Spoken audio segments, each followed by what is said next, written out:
또 한 주간 은혜 가운데 보내시다가 또 이렇게 주일날 여러분을 다시 뵈니 너무 감사하고 기쁩니다. 여러분의 가정과 사업장 위에 하나님의 은혜가 늘 풍성하시기를 바랍니다. 바울은 2년간의 가택연금 생활을 마치고 잠시 자유의 몸이 되었을 때도 쉬지 않고 4차 전도여행을 시작합니다. 자, 그런 가운데에 다른 교훈을 따르는 이 에베소 교회의 소식을 듣고 디모데를 파송했고, 디모데가 이 믿음의 싸움을 잘 싸워줄 것을 믿고 격려함으로 큰 힘을 보태어 주었습니다.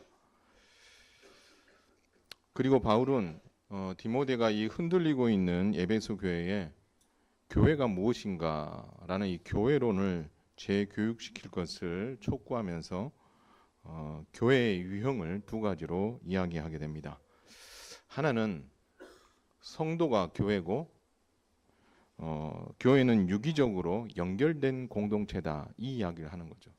그러니까 한 사람 한 사람으로 존재하는 교회이지만 또 다 같이 있음으로 인해서 성령 안에서 연결되어진 공동체다. 그 연결되어 있다는 것이 장점도 있지만 단점도 있을 수 있는 거죠. 연결되어 있다는 것은 좋은 곳이 소통되면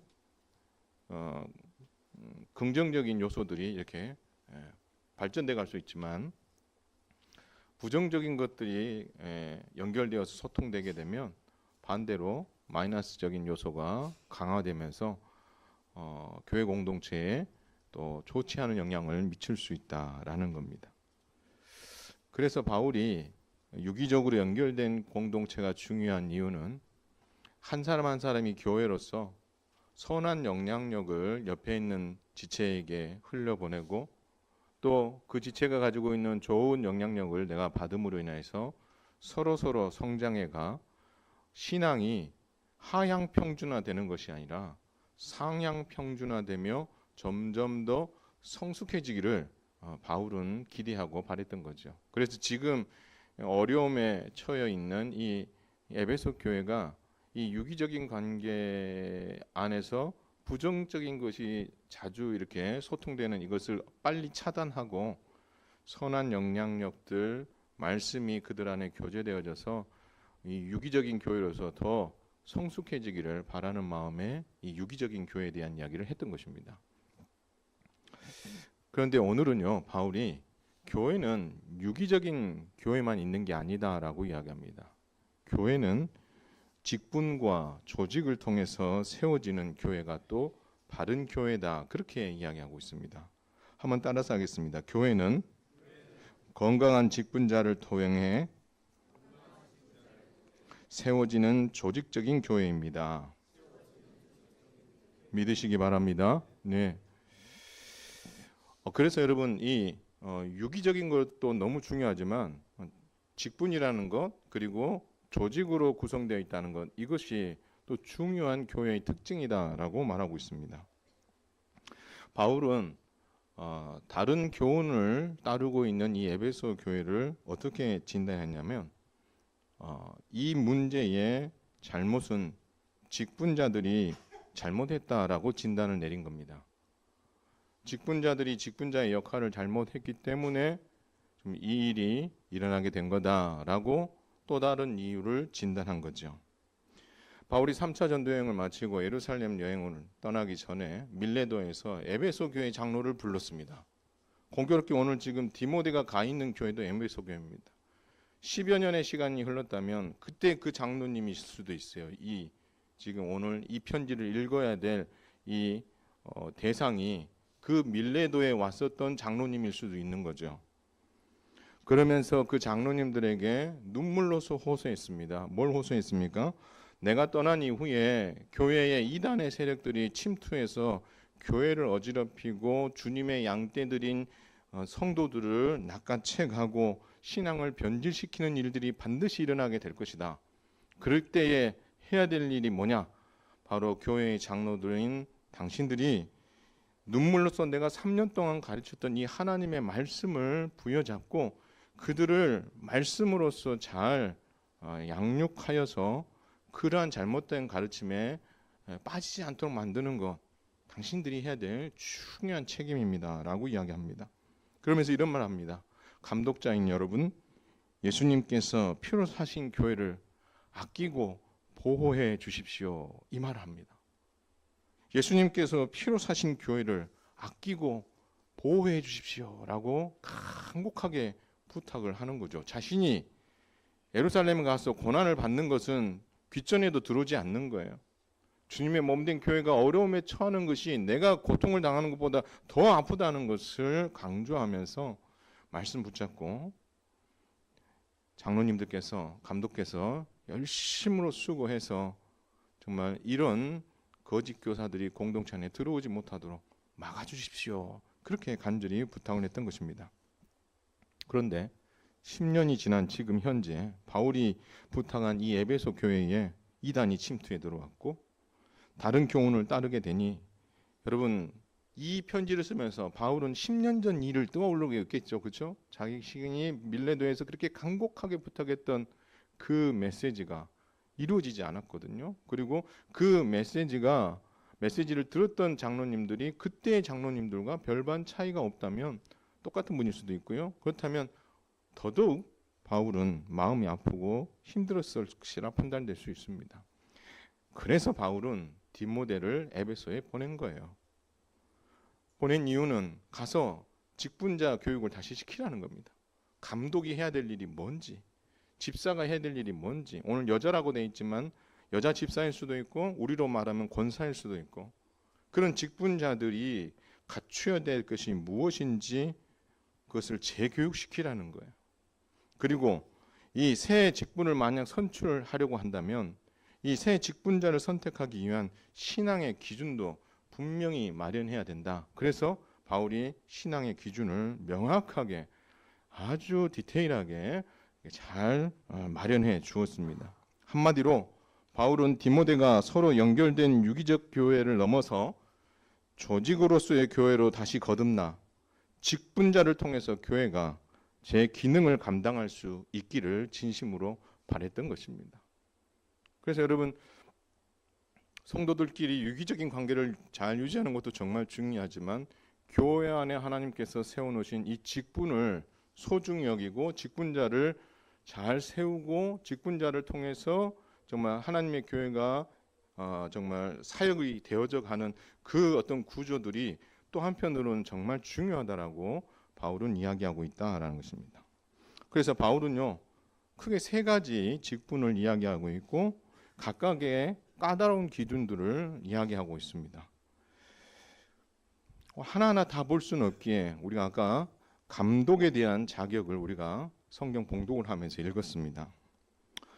여러분 살펴보면 이 감독이 어떤 인격을 가져야 되고 어떤 행동을 해야 되고 어떤 마음을 가지며 타인과의 관계에서 어떻게 타인을 배려하게 되는가, 또 직분자로서 자기의 이득이 아니라 공동체의 유익을 위해서 어떤 자세를 취해야 되는가, 가장 근본적인 거 자기 집을 잘 다스리고 있는가, 아내와 자녀들에게, 더 나아가서 외인들에게도 선한 증거를 얻은 자야 된다라고 감독에 대한 어떤 자질, 자격에 대해서 이야기합니다. 집사에 대한 자격은 어떻게 보면 약간 이 감독의 자격과 비슷한 겹쳐지는 부분이 많이 있습니다. 그 중에서 좀 기억에 남는 것은 깨끗한 양심을 가지고 믿음의 비밀을 가진 자여야 한다. 하나 더 이야기하는 것은 먼저 시험한 후에 책망할 것이 없으면 집사의 직분을 맡기는 게 맞다. 이 정도로 이렇게 감독과 집사에 대한 이야기를 합니다. 여자 집사님이나 권사에 대한 자격으로는 정숙하고 모함하지 않고 절제하며 모든 일에 충성된 자라야 한다라고 이야기합니다. 그러나 여러분 그걸 따로따로 구분하기보다 하나님께서 교회에게 주신 직분자라는 어떤 큰 틀 안에서 이 새 직분에게 요구하신 이 기준들을 잘 정리해 보면 같은 맥락에서 같은 직분자를 세우는 데 있어서 그들에게 바라는 기준은 거의 비슷하다라고 보면 좋을 것 같습니다. 한 가지 그 직분자가 가져야 될 그 항목 하나하나를 다 다루는 것은 지금은 좀 맞지 않는 것 같고요. 이 세 직분이 가지고 있는 이야기의 공통적인 것 세 가지를 한번 살펴보겠습니다. 그래서 그 기준을 가지고 오늘 그 감독과 집사와 권사에 대한, 제가 오늘 여자에 대한 일을 그냥 권사라고 제가 하겠습니다. 자, 이 세 가지 직분에 대해서 어떤 기준을 가지기를 바라는지 그것을 요약을 하면 한 세 가지로 요구할 수 있습니다. 첫 번째는 뭐냐면요. 직분자는 가정에서 아내와 자녀들에게 존경과 인정을 받아야 된다라는 것입니다. 중요한 겁니다. 자기 집을 잘 다스려 가족에게 증명된 자가 교회를 다스릴 수 있다라고 말합니다. 여러분, 그 표현이 정확하게 기록되어 있는 것도 있어요. 5절에 보니까 사람이 자기 집을 다스릴 줄 알지 못하면 어찌 하나님의 교회를 돌보리요. 자기 집을 잘 다스리는 자녀들로 모든 공손함으로 복종하게 할 자라. 이런 표현들이 바로 이것과 맞물려 있지만 또 다른 표현 중에 하나는 이런 표현이 있어요. 한 아내의 남편이 되라라는 표현이 있습니다. 여러분, 한 아내의 남편이 되라, 이 말이 무슨 말이겠습니까?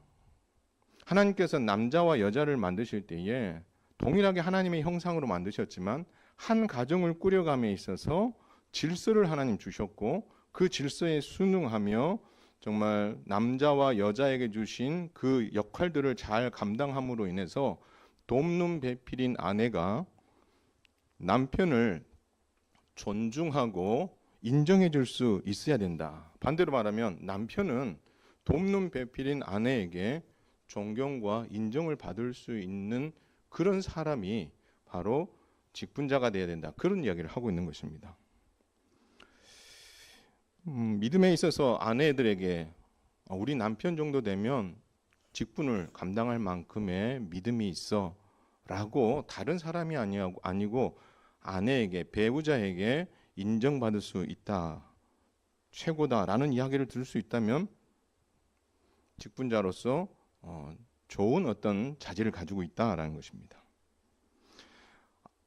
남편을 가장 잘 아는 사람이 누구겠습니까? 애들입니까? 아닙니다. 아내가 가장 잘 압니다.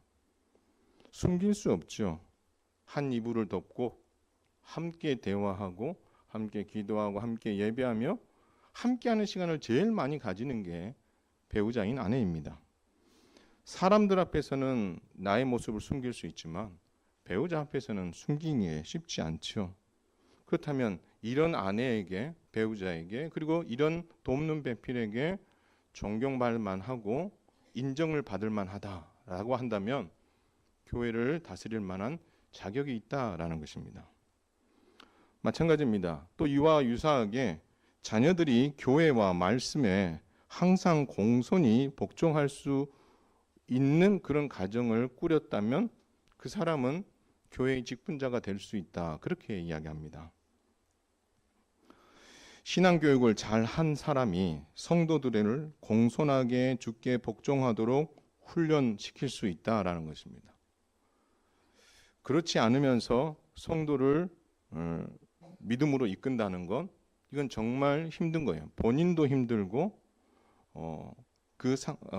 돌봄을 받는 성도도 힘들고.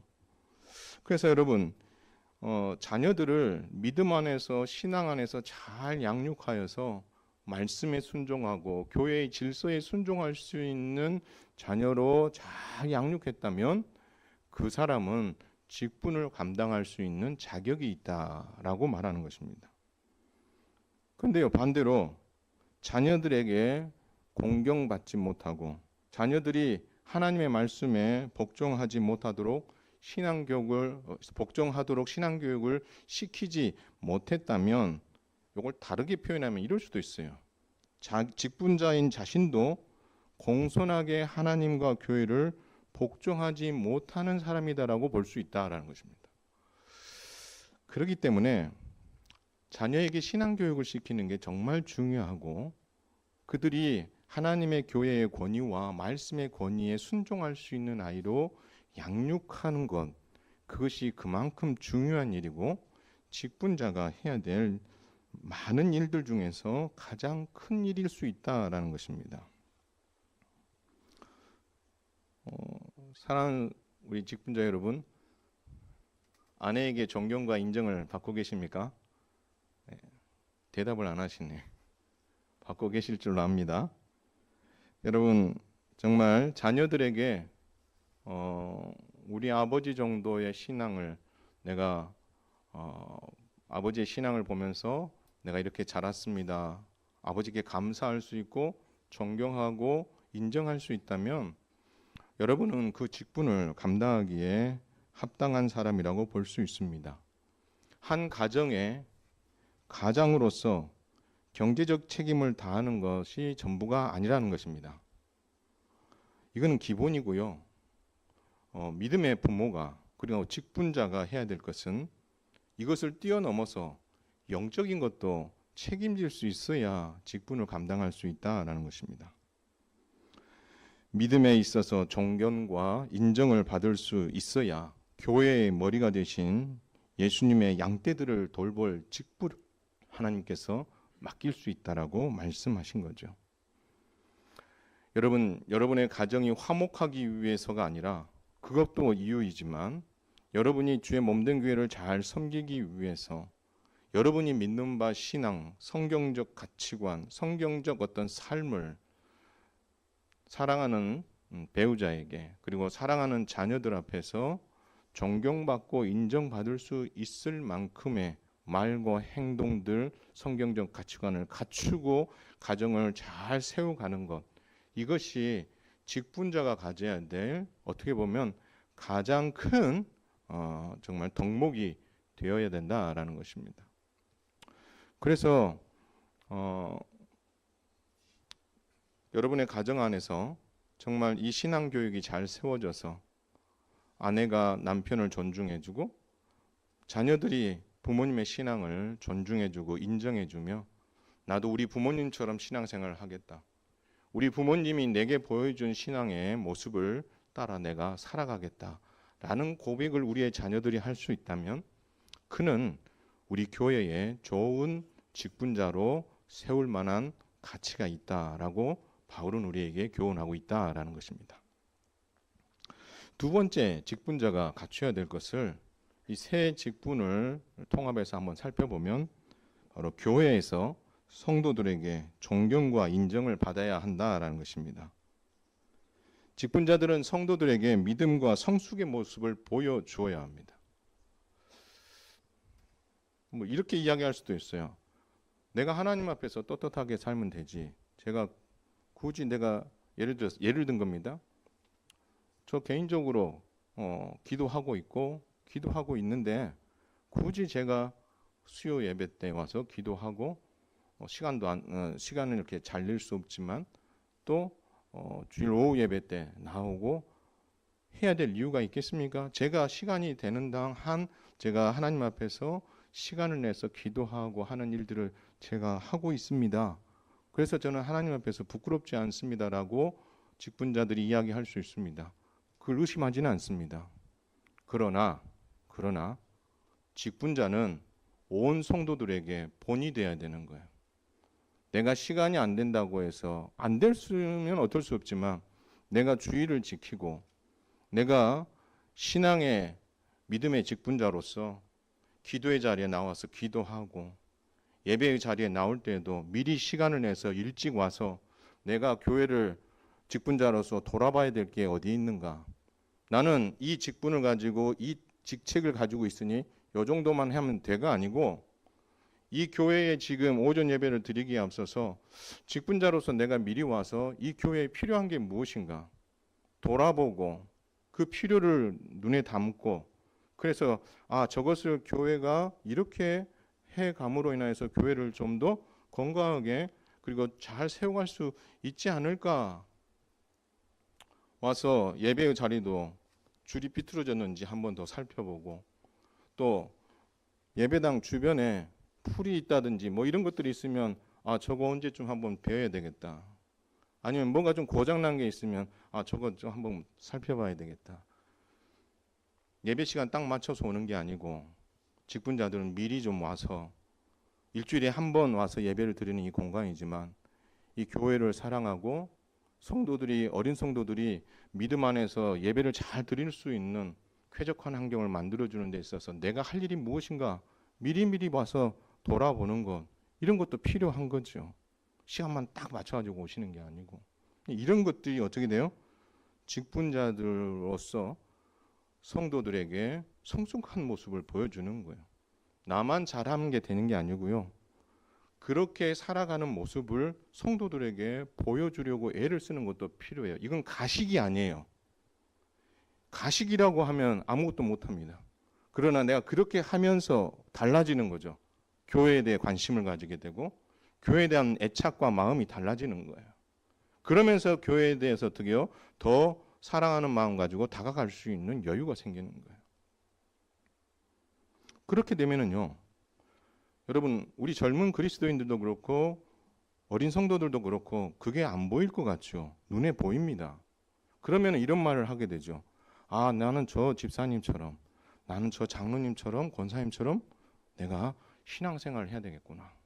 내가 지금은 믿음이 약하지만 좀 더 성숙해지면 저분이 일찍 와서 교회를 돌아보고 교회의 필요를 챙기고 하는 그런 모습들을 보니 참 귀한데 나도 그렇게 해야 되겠다. 그게 선한 영향력인 거고 그게 직분자가 할 일인 거죠. 그래서 뭔가 많은 것을 그들에게 바라는 것이 아니라 그런 작은 것부터 교회를 살피고 하는 그런 어떤 믿음의 모습들을 보여줌으로 인해서 결국 어떻게 해요? 누군가에게 좋은 영향력을 끼칠 수 있는 사람이라면 그 사람은 직분자의 역할을 잘 감당하고 있는 거고 모든 사람들이 존중할 만한 그런 사람이다라고 우리가 볼 수 있는 거죠. 우리 직분자들이 하나님의 교회를 위해서 모여서 의논하고 할 때도 여러분 마음이 안 생각이 다를 수도 있고 하더라도 같이 모여서 의견을 내고 좀 부딪히는 일이 있어도 그 부분들을 어떻게 지혜롭게 잘 풀어가려고 하고 그러면서 어떻게 합니까? 함께 그 교회의 성숙과 성장을 위해서 애쓰는 수고들을 해야지요.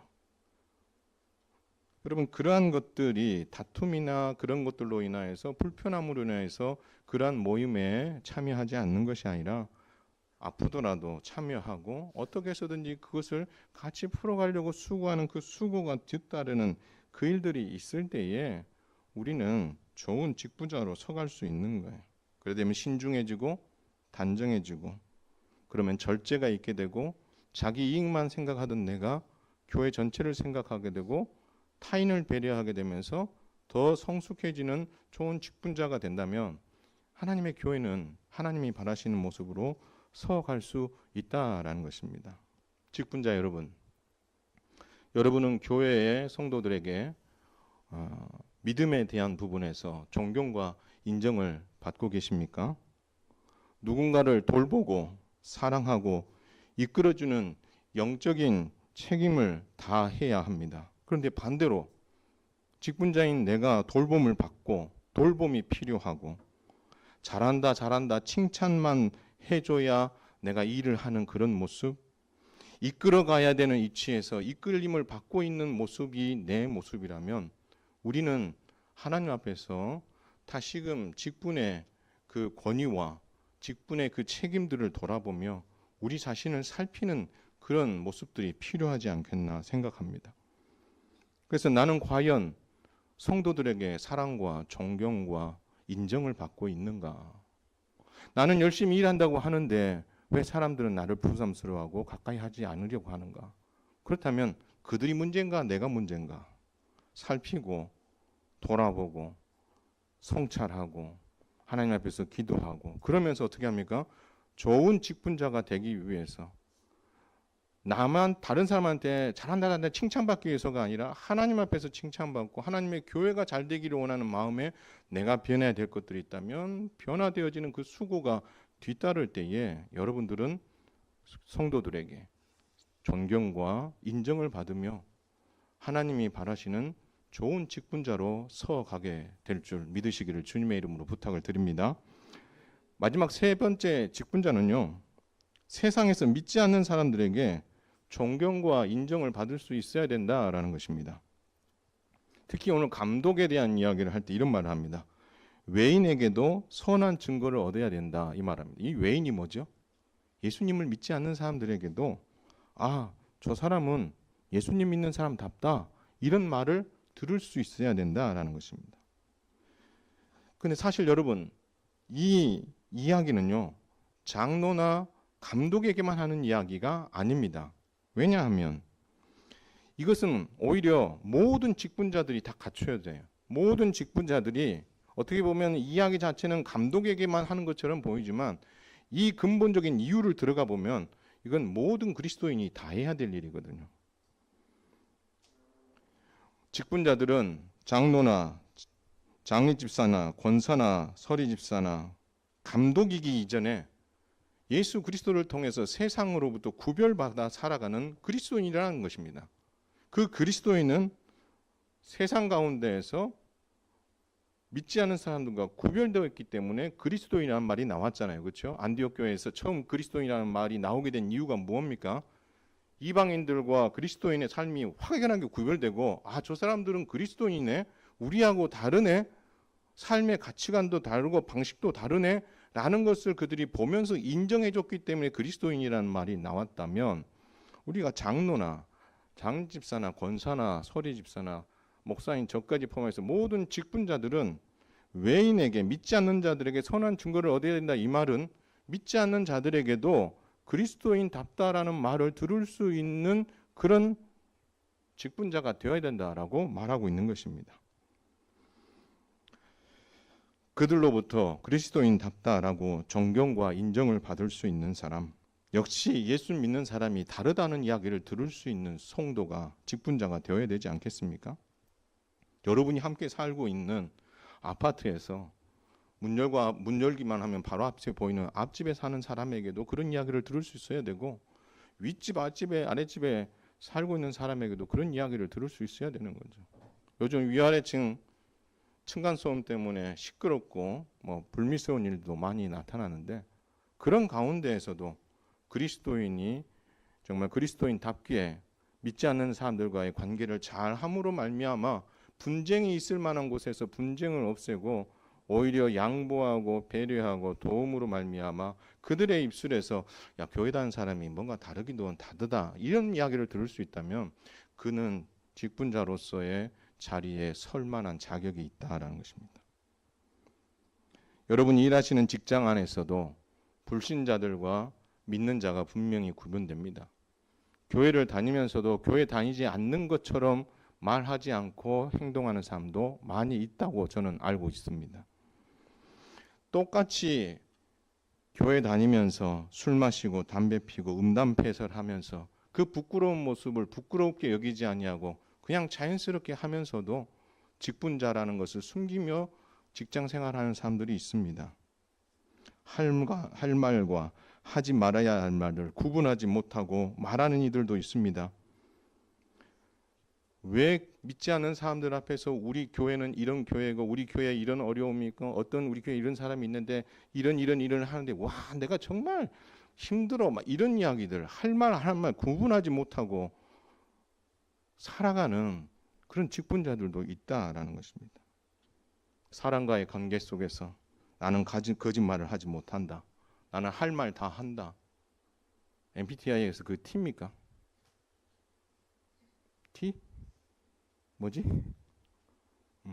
할 말 다 하는, 남을 배려할 줄 알고 이 말을 할 때 저 사람이 어떤 감정을 가질까를 생각하지 않고 그냥 그런 생각으로 살아가고 있다면, 예수 믿는 사람이나 믿지 않은 사람이나 똑같은 그런 모습을 보여준다면 그게 어떤 영향력을 끼치며 어떻게 그 모습이 그 안에서만 그럴 수 있느냐? 교회 안에서도 마찬가지죠. 똑같아요.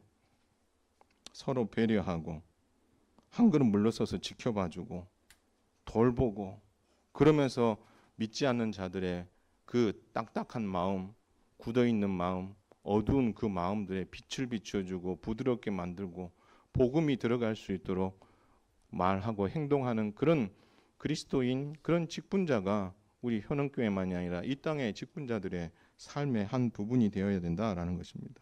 그래서 우리가 세상 가운데 직장에서 상사들과 동료들 사이에서 믿음에 있어서만큼은 존경과 인정받을 수 있는지 우리가 한번 살펴볼 필요가 있다라는 것입니다. 직장에서 일 잘하는 건 기본입니다. 그러나 영적인 책임도 다 해야 되는 것이 직분자가 갖춰야 될 요건들이다라는 것입니다.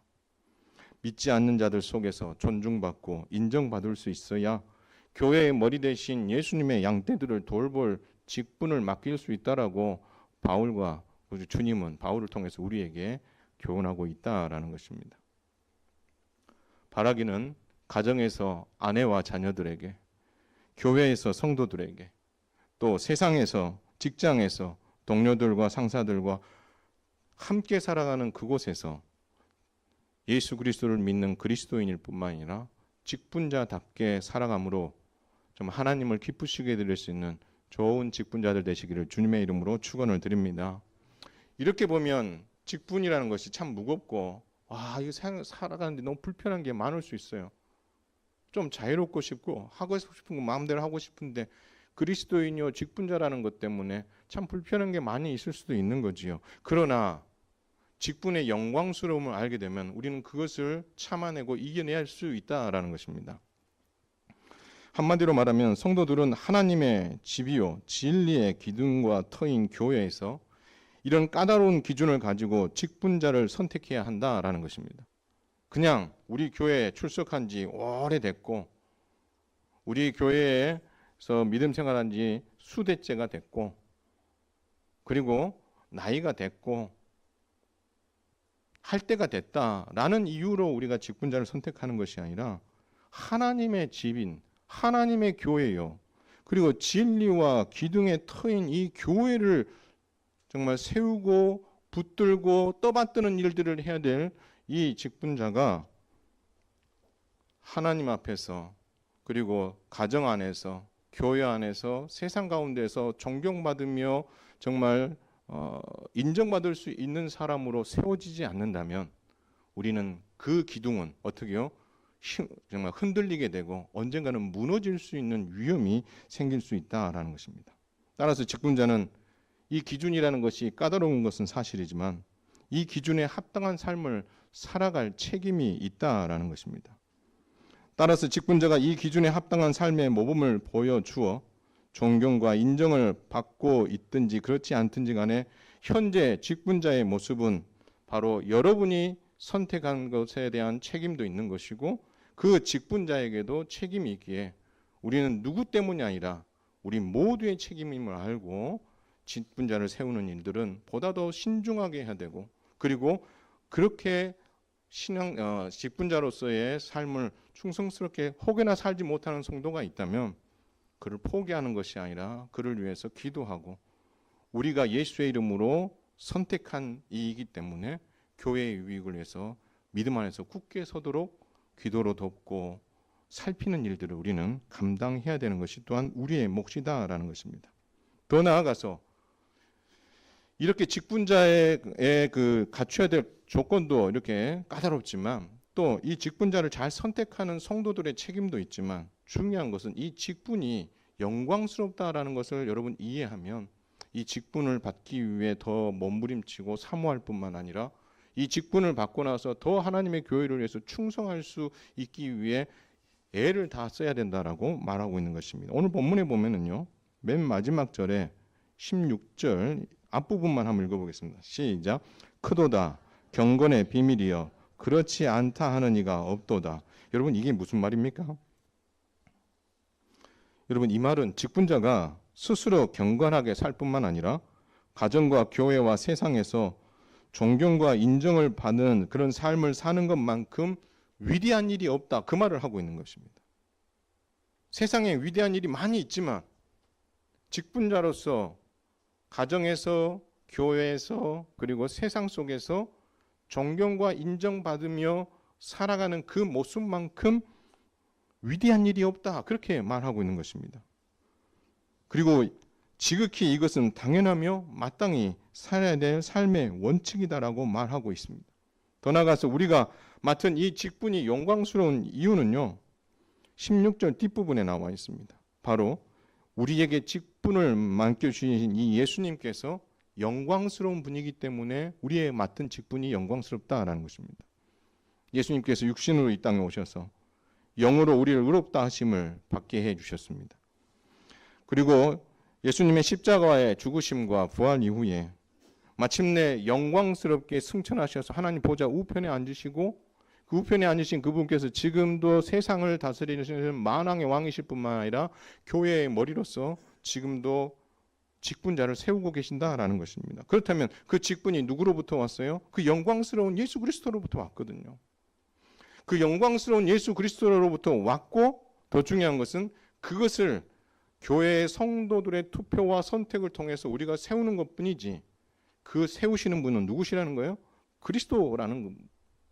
더 나아가서 그 그리스도가 십자가의 죽으심과 부활과 승천하여 하나님 보좌 우편에 앉으신 그 영광스러운 자리에 계시는 그분이 우리에게 이 직분을 맡겨주셨기에 이 직분은 정말 영광스럽다라는 것을 우리는 잊지 말아야 할 것입니다. 우리가 감당해야 될 그 그릇이 상당히 크고요. 감당해야 될 그런 어떤 무게가 크다는 건 사실이지만 그 반대로 그것을 잘 감당했을 때에 우리가 받게 될 그 영광스러움은 이것과 좋게 비교할 수 없을 만큼 크고 위대하다라는 것을 여러분 기억하심으로 말미암아 우리가 직분을 선택하는 이들도 이런 하나님께서 주신 기준을 쫓아서 합당한 사람을 잘 세우고 지금 직분을 감당하는 이들도 이런 어떤 가르침에 내 자신을 살피고 정말 가정과 교회와 세상 가운데에서 그리스도인답다, 직분자답다는 이야기를 들을 수 있을 만큼 살아가기 위해서 몸부림치는 그 수고를 아끼지 않고 감당할 때에 하나님께 앞에 우리가 섰을 때 그 영광스러움에 걸맞는 정말 의의 면류관을 우리의 머리에 주께서 반드시 씌워주실 줄 믿으시길 바랍니다. 말씀을 맺습니다.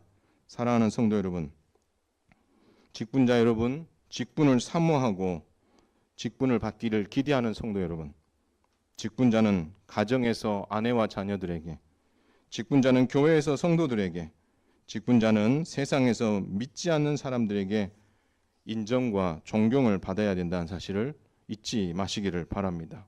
그러기 위해서 바울이 디모데에게 제시한 직분자의 영적인, 육적인 기준에 합당한 삶을 살고 있는지 여러분은 늘 점검하시기를 바라고 자신을 쳐서 복종하는 일에 순종함으로 이 직분을 넉넉히 잘 감당할 수 있어야 할 것입니다. 더 나아가서 내가 받은 이 직분은 세상이 준 직분과 비교할 수 없을 만큼 위대하고 영광스럽다는 것을 여러분 기억하십시오. 세상의 높은 직책과 비교할 수 없습니다. 한 나라의 대통령이 직분을 맡겨도 가문의 영광이라고 생각합니다. 높은 월급을 주며 책임을 다하라고 회사의 사장이 맡겨준 직책도 영광스럽죠. 그러나 여러분, 그거는 일시적이고 잠시밖에 일시적이고 제한적일 수밖에 없습니다. 그러나 기억하십시오. 교회의 머리가 되시고 만왕의 왕이 되신 예수님께서 맡겨주신 직분을 영광스럽게 생각할 수 있게 되기를 주님의 이름으로 축원을 드립니다. 그런 세상이 주는 그 직분에 대해서도 그 가문의 영광으로 생각하는데 하나님께서 그리스도께서 교회를 통해서 주신 이 직분을 여러분 그렇게 영광스럽게 좀 생각하셨으면 좋겠어요. 장로님들도 그것을 영광스럽게 생각하시고 장례 집사님들도 그것을 영광스럽게 생각하시고 권사님들도 그 직분을 영광스럽게 생각하시고 서리 집사님도 그것을 영광스럽게 생각하십시오. 그러나 그 영광스러움에만 도취되어 있지 마시고 그 영광스러운 의의 면류관을 내가 쓰기에 합당한 그런 직분자의 삶을 살아가고 있는지 늘 돌아보아서 성도들에게 사랑과 존경받고 내 가까이 있는 아내에게 배우자들에게 존경받을 수 있고 세상에 살아가는 믿지 않는 사람들에게 그래 저 사람은 예수 믿는 사람 맞아 라고 인정받을 수 있게 된다면 여러분은 좋은 직분자로 잘 섬기고 있다라고 평가받기에 충분합니다. 이 일에 주께서 우리에게 맡겨주신 이 직분을 정말 하찮게 여기지 아니하고 영광스럽게 여기며 함께 손잡고 조직으로서 세워진 이 교회가 넉넉히 그 조직을 잘 세워 하나님이 바라시는 교회로 세워가는 일에 여러분이 하나의 벽돌이 되고 여러분의 한 직분이 하나의 벽돌이 되어서 있어야 될 자리에 잘 있음으로 말미암아 하나님의 교회를 평안하고 든든하게 잘 세워가는 좋은 직분자 될 수 있기를 주님의 이름으로 축원을 드립니다.